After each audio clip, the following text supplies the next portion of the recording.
Whoa. I'm running short of words right now, but I cannot afford this because I have to speak. Thank you so much for all the love, for all the warmth. Thank you for accepting me. Thank you very much.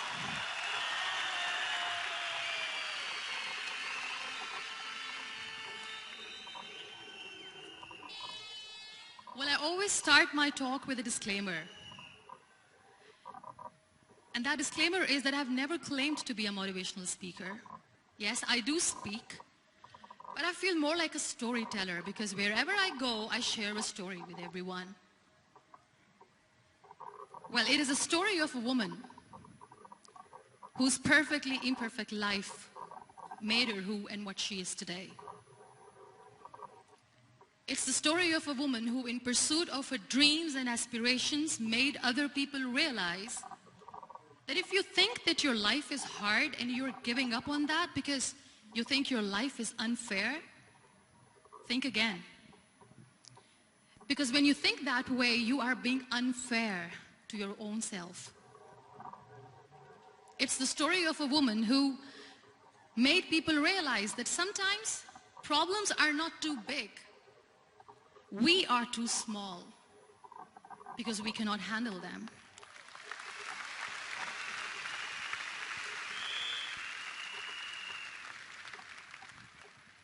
It is the story of a woman who with time realized that real happiness doesn't lie in success, money, fame. It lies within. Real happiness lies in gratitude. So I am here and I'm going to share the story of that woman. That is my story. The story of gratitude.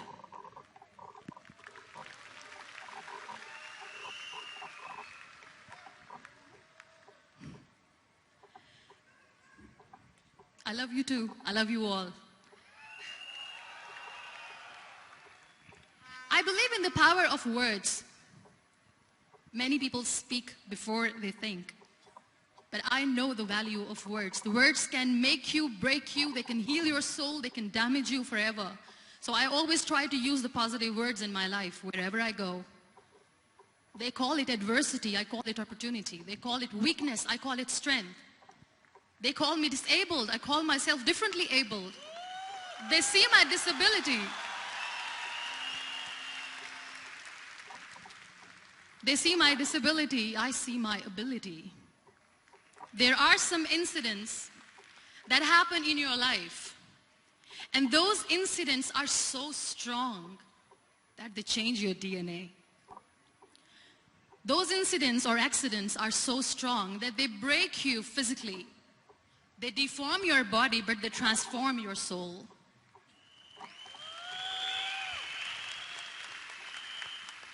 Those incidents break you, deform you, but they mold you into the best version of you. And the same thing happened to me. And I'm going to share what exactly happened to me. I was 18 years old when I got married. And this thing I'm sharing for the very first time on an international level. I was 18 years old when I got married. I belonged to a very conservative family, a Baloch family, where good daughters never say no to their parents. My father wanted me to get married. And all I said was, if that makes you happy, I will say yes. And of course, it was never a happy marriage. Just about after 2 years of getting married, about 9 years ago, I met a car accident. Somehow my husband fell asleep and the car fell in the ditch. He managed to jump out, saved himself. I'm happy for him. But I stayed inside the car and I sustained a lot of injuries. The list is a bit long. Don't get scared. I'm perfectly fine now. Radius ulna of my right arm were fractured. The wrist was fractured. Shoulder bone and collarbone were fractured. My whole rib cage got fractured. And because of the rib cage injury, lungs and liver were badly injured. I couldn't breathe. I lost urinary bowel control.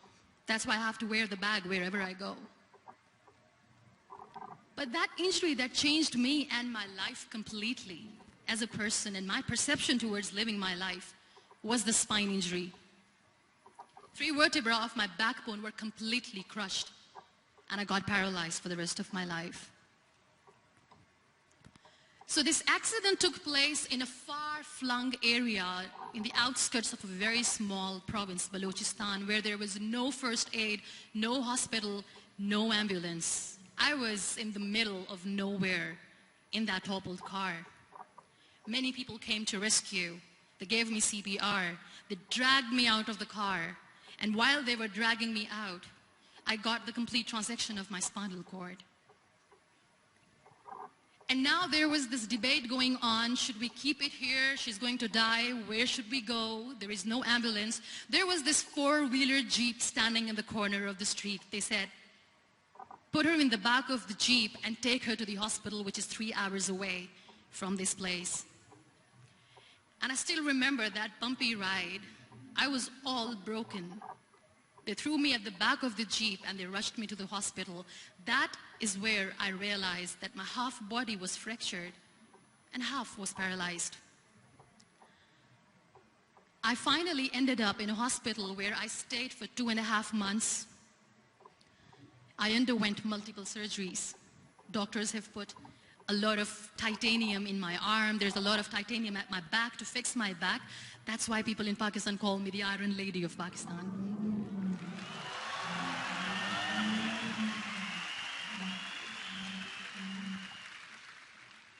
Sometimes I wonder how easy it is for me to describe all this all over again. And somebody has rightly said that when you share your story and it doesn't make you cry, that means you have healed.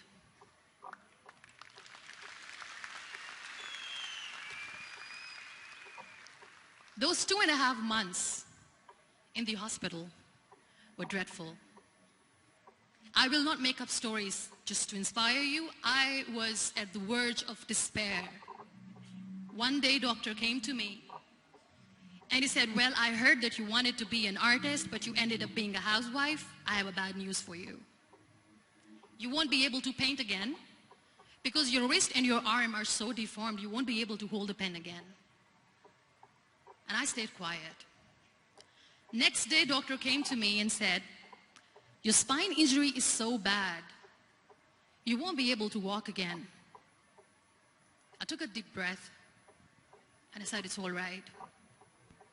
The very next day, doctor came to me and said, because of your spine injury and the fixation that you have in your back, you won't be able to give birth to a child again. That day, I was devastated. I still remember, I asked my mother, why me? And that is where I started to question my existence. Why am I even alive? What's the point of living? I cannot walk, I cannot paint, fine. I cannot be a mother. And we have this thing in our heads, being women, that we are incomplete without having children. I am going to be an incomplete woman for the rest of my life. What's the point? People are scared. They think I will get divorced. What is going to happen to me? Why me? Why am I alive? We all try to chase this tunnel. We all do this because we see light in the end of the tunnel, which keeps us going.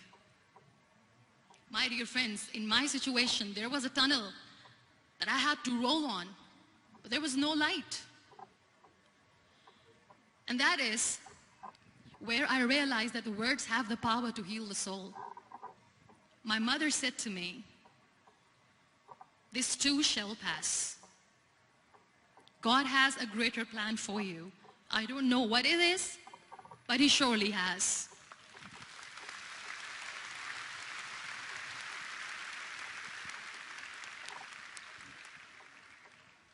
And in all that distress and grief, somehow or the other, those words were so magical that they kept me going.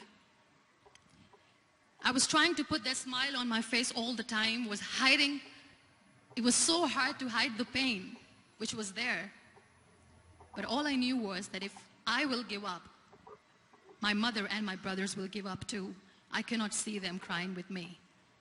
So what kept me going was, one day I asked my brothers, I know I have a deformed hand, but I'm tired of looking at these white walls in the hospital and wearing these white scrubs. I'm getting tired of this. I want to add more colors to my life. I want to do something. Bring me some colors. Bring me some small canvas. I want to paint. So the very first painting I made was on my deathbed, where I painted for the very first time. It was not just an art piece or just my passion. It was my therapy. What an amazing therapy it was. Without uttering a single word, I could paint my heart out. I could share my story. People used to come and say, what lovely painting. So much color. Nobody could see the grief in it. Only I could. So that's how I spent 2.5 months in my hospital, crying, never complaining or whining, but painting. And then I was discharged, and I went back home. And I went back home, and I realized that I have developed a lot of pressure ulcers on my back and on my hip bone. I was unable to sit. There were a lot of infections in my body, a lot of allergies. So doctors wanted me to lie down on the bed straight for not 6 months, for not 1 year, for 2 years. I was bedridden, confined in that one room, looking outside the window, listening to the birds chirping, and thinking maybe there will be a time when we'll be going out with the family and enjoying the nature. That was the time where I realized how lucky people are, but they don't realize. That is the time where I realized that the day I'm going to sit, I'm going to share this pain with everyone to make them realize how blessed they are, and they don't even consider them lucky. There are always turning points in your life. There was a rebirth day that I celebrated. After 2 years and 2.5 months, when I was able to sit on a wheelchair, that was the day when I had the rebirth. I was a completely different person. I still remember the day I sat on the wheelchair for the first time, knowing that I'm never going to leave this, knowing that I won't be able to walk for the rest of my life. I saw myself in the mirror and I talked to myself. And I still remember what I said. I cannot wait for a miracle to come and make me walk.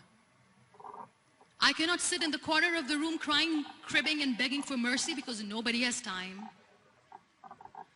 So I have to accept myself the way I am. The sooner the better. So I applied the lip color for the first time.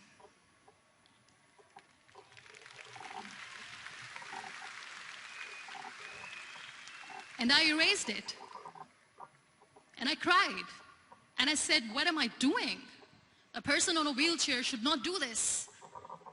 What will people say? Clean it up. Put it again. This time I put it for myself. Because I wanted to feel perfect from within.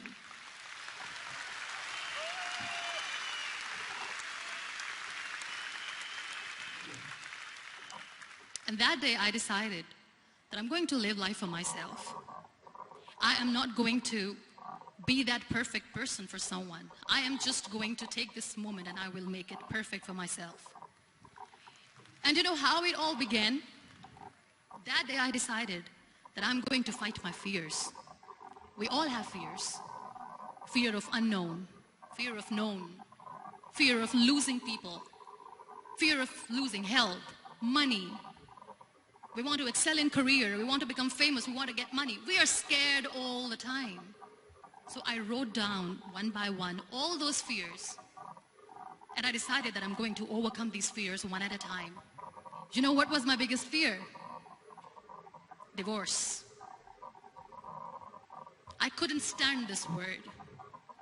I was trying to cling on to this person who didn't want me anymore, but I said no. I have to make it work. But the day I decided that this is nothing but my fear, I liberated myself by setting him free. And I made myself emotionally so strong that the day I got the news that he's getting married, I sent him a text that I'm so happy for you and I wish you all the best. And he knows that I pray for him today.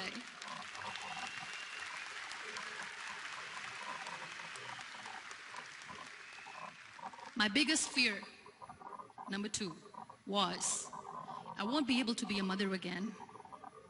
And that was quite devastating for me. But then I realized there are so many children in the world, all they want is acceptance.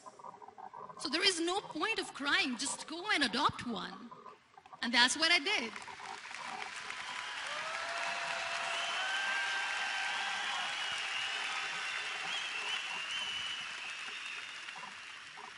I gave my name in different organizations, different orphanages. I didn't mention that I'm on a wheelchair, dying to have a child. So I just told them that this is Muniba Mazari and she wants to adopt a boy or girl, whatsoever, but I want to adopt a kid. And I waited patiently. 2 years later, I got this call from a very small city in Pakistan. I got a call and they said, are you Muniba Mazari? There is a baby boy and would you like to adopt? And when I say yes, I could literally feel the labor pain. I said, yes, yes, I am going to adopt him. I am coming to take him home.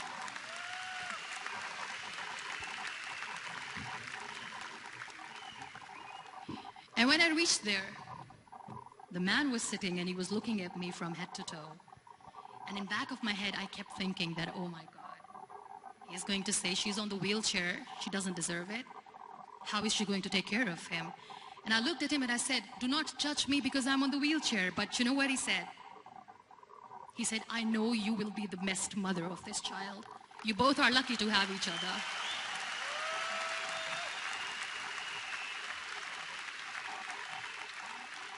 And that day, Niall was 2 days old, and today he's 6.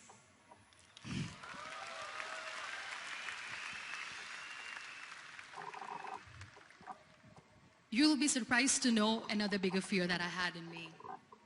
It was facing people. I used to hide myself from people.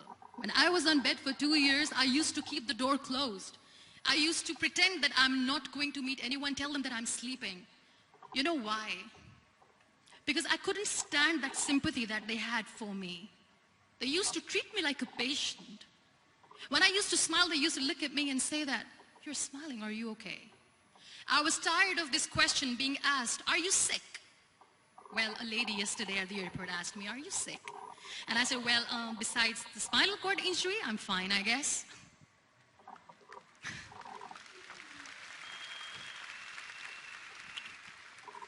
But those are really cute questions. They never used to feel cute when I was on the bed.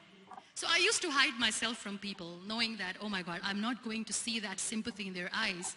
It's all right. And today I'm here speaking to all these amazing people because I have overcome the fear.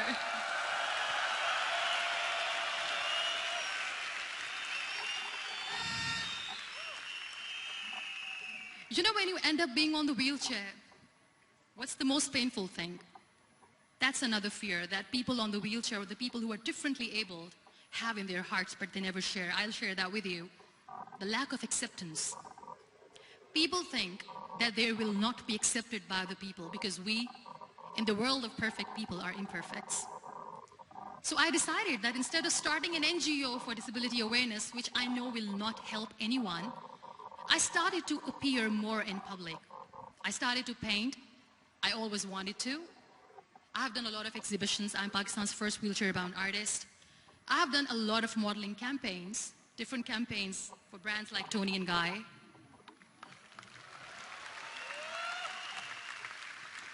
I have done some really funny, breaking the barriers kind of modeling.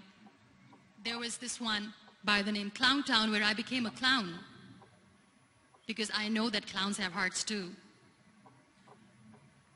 And then I also decided that if I really want to make the difference, I am not going to let people use me for their polio campaigns where they will make you a victim and an emblem of misery and mercy and will say that, you know what, give polio drops to your children or they'll become like this girl.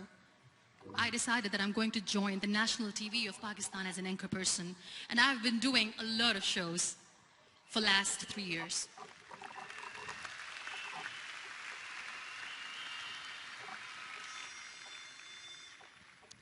So when you accept yourself the way you are, the world recognizes you. It all starts from within. Thank you.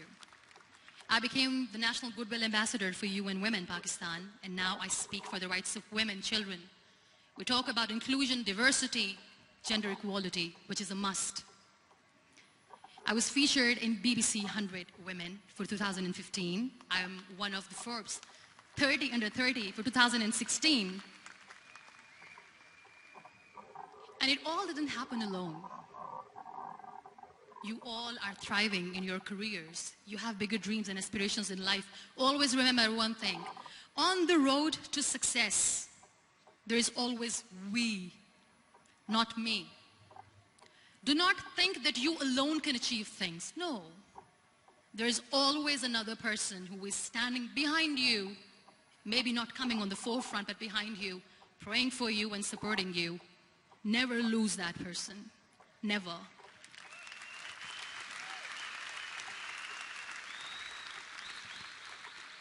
No matter how much I say that I couldn't find a hero, so I became one, I still want to recognize those 3 people in my life who literally changed my life completely, and I get inspiration from them every single day.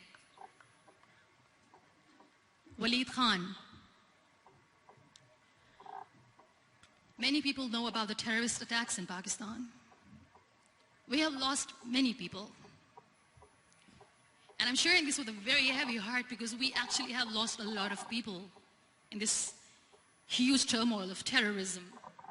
These people are barbarians. They do not see people. They're even worse than animals. They have killed people in mosques. They have killed people in churches, temples, even in schools. There was this terrorist attack in Army Public School, Peshawar, where these terrorists entered in an examination hall and they killed our children. And in that attack, that day, this beautiful boy, Waleed Khan, who was my hero, my real life hero, was the proctor who was taking care of the students, was keeping an eye on the students. Those barbarians shot him 3 times in the face, 5 times on his body, and he fell down. I was asked to give a talk in the school after a week of that terrorist attack. With a very heavy heart, I went there and I spoke. We sang a few national songs. I thought that maybe I've done my part, but deep inside, it was killing me. I could see children injured. I could see children sitting on the wheelchairs, looking at me, wondering, what next? What was our fault? Just because we were here to give examination, we have been shot. So many people, so many children lost their friends. Their classrooms were empty. The next day they went to the classroom.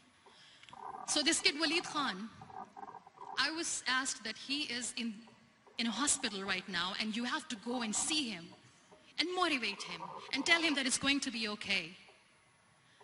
And when I saw Waleed Khan coming on the wheelchair for the first time in front of me, face was all deformed. His leg was fractured, his arm was fractured. He couldn't talk, he lost his teeth. He cannot sneeze, he cannot smell. He cannot eat. And I kept thinking, what should I say? That everything is going to be all right? No, nothing is all right. And while I was juggling with the words, what to say, what not to say, this beautiful child, Waleed Khan, came to me and he said, "Are you Muniba Mazari?" I said, "Yes." He said, "Baji, let's take a selfie."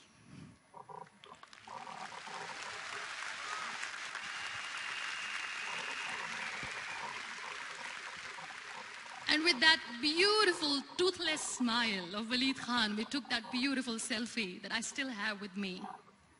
I don't share that here because he was in a very bad shape that time. And that is where I realized that when I was thinking too much about his deformities, he's happy with himself. He doesn't even care. Because today he goes in the same school, and when somebody asks him that what happened to your face, why so many scars, you know what he says? "These scars are my medals and I wear them with pride."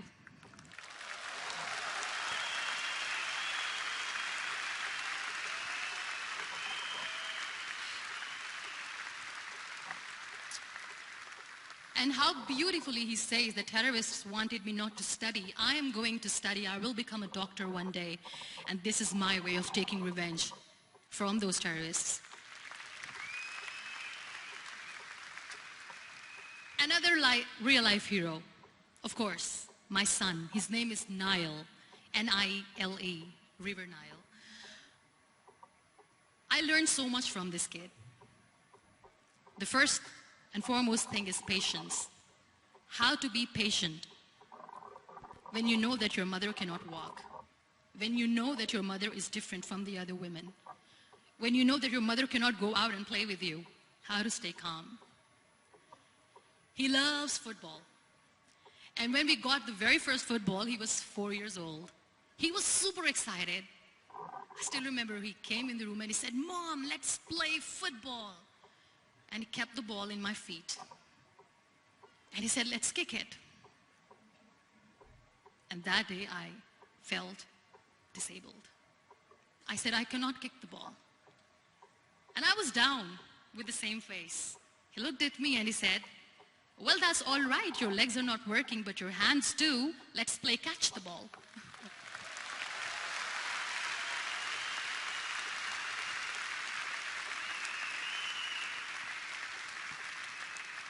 You know what? That day he made me realize that when you think your glass is half empty, come on, your glass is half full. It's all in here and here. Last but not least, the woman who made me realize that heroes have no gender. The woman who believed in me even when I was completely at the verge of despair, where everybody left, she was there. And every time I looked at her, without saying anything, she used to look at me and said, "This too shall pass. God has a bigger plan. And one day you will say that, oh my God, that is why God has chosen me." She never cried in front of me. She has always said that there will be haters, there will be naysayers, there will be disbelievers, and then there will be you proving them wrong. My mother.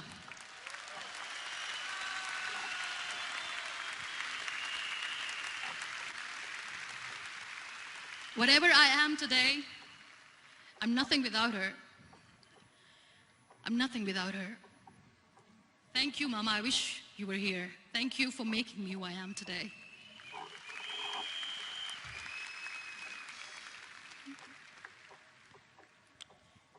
You know what? We human beings have a problem. Out of many problems, there is one more, and this is self-created one. We always expect ease from life. We have this amazing fantasy about life. This is how things should work. This is my plan. It should go as per my plan.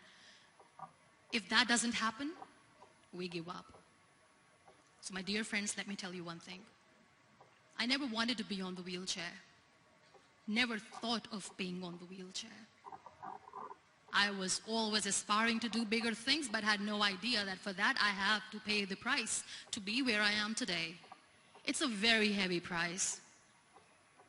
This life is a test and a trial, and tests are trials are never supposed to be easy. So when you are expecting ease from life, and life gives you lemons, then you make the lemonade, and then do not blame life for that, because you were expecting ease from a trial.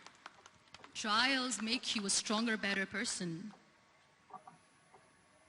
Life is a trial, and with time you realize that.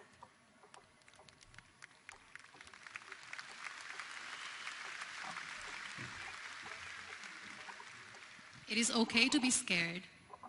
It is okay to cry. Everything is okay, but giving up should not be an option. They always say that failure is not an option. Failure should be an option, because when you fail, you get up, and then you fail, and then you get up, and that keeps you going. That's how humans are strong.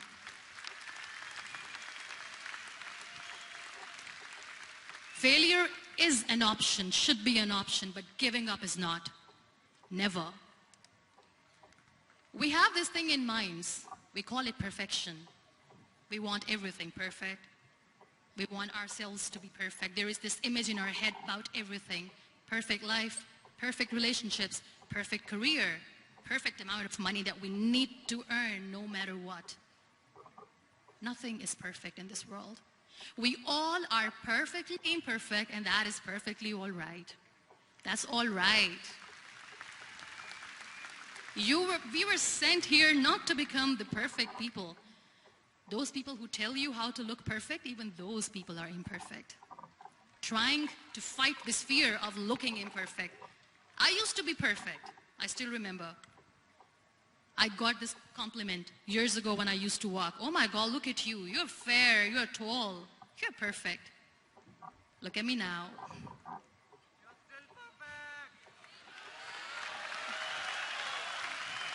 Only the perfect eyes can see that. Only the perfect eyes will see that. Only the perfect eyes will see that. So yes, in all those imperfections, you have to listen to your heart. You don't have to look good for people. You don't have to be perfect just because other people want you to be perfect. If your soul is perfect from within, that's all right. This is all what you want. This is all what you need to be. Our society has made very weird kind of norms to look perfect and great. For men, it's different. For women, it's different. We think too much about what people say. We listen to ourselves too little. You know what makes you perfect? When you make someone smile. You know what makes you perfect? When you try to do something good for the people around you. You know what makes you perfect? When you feel someone's pain. And how beautiful pain is that it connects you with people. No other medium can connect you with others but pain.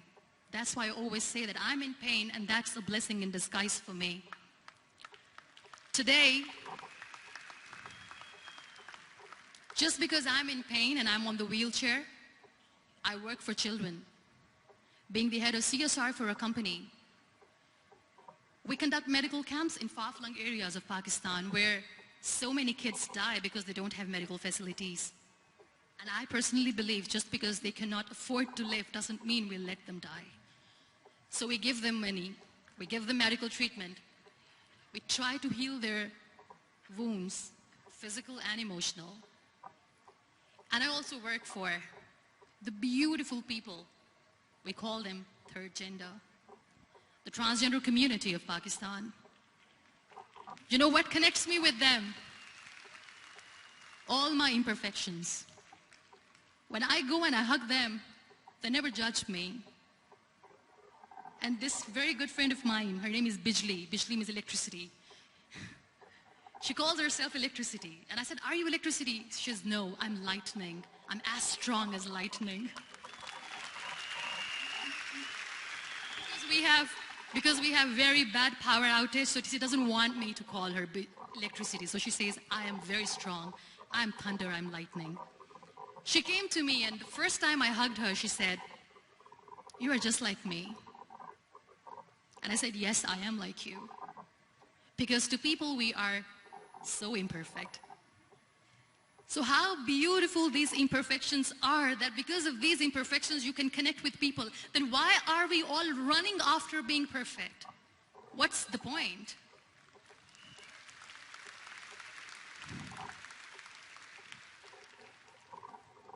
Every time I go in public, I always smile. It's always a big toothy smile on my face, and people ask me, don't you get tired of smiling all the time? What's the secret? I always say one thing, that I have stopped worrying about the things that I have lost, the people that I have lost.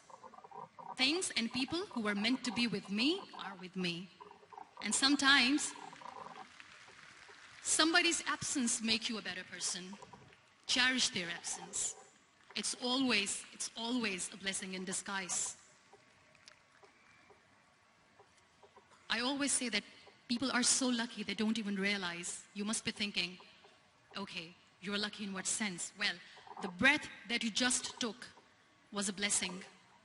Embrace it.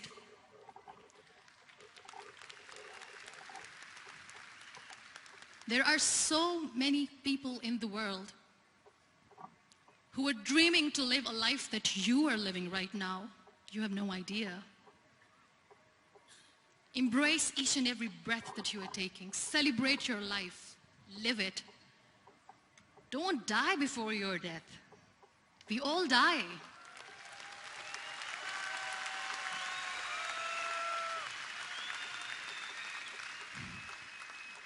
We live this one routine of a day for 75 years and we call it life. No, that's not life.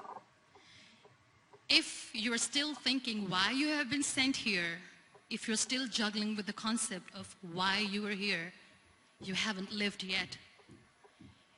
You work hard, you make money, you do it for yourself. That's not life. You go out, you seek for people who need your help, you make their lives better.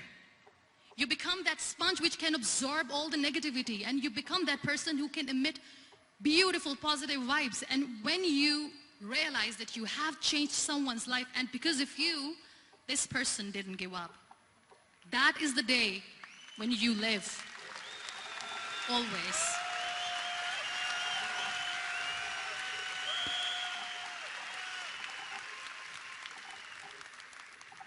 We were talking about gratitude, why I smile all the time. I cry all night when nobody sees me, because I'm a human and I have to keep the balance. And I smile all day because I know that if I will smile, I can make people smile. That keeps me going.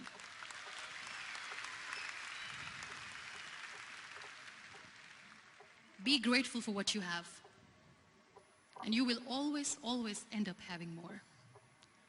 But if you'll cry and if you'll crib for the little things that you don't have or the things that you've lost, you will never ever have enough. Sometimes we are too busy thinking about the things that we don't have that we forget to cherish the blessings that we have. I'm not saying that I'm not healthy and that makes me unlucky, but yes, it is hard. It is hard when I say that I cannot walk. It is hard to say when I wear this bag. It hurts. But I have to keep going, because never giving up is the way to live, always.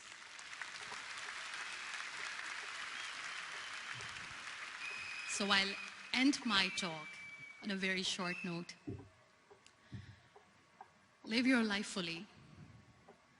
Accept yourself the way you are. Be kind to yourself. Be kind to yourself. I'll repeat, be kind to yourself, and only then you can be kind to others. Love yourself and spread that love. Life will be hard. There will be turmoils, there will be trials, but that will only make you stronger. Never give up. The real happiness doesn't lie in money or success or fame. I have this all, I never wanted this. Real happiness lies in gratitude. So be grateful, be alive, and live every moment. Thank you so much, everyone. Thank you. We Malaysia. Muniba Mazare.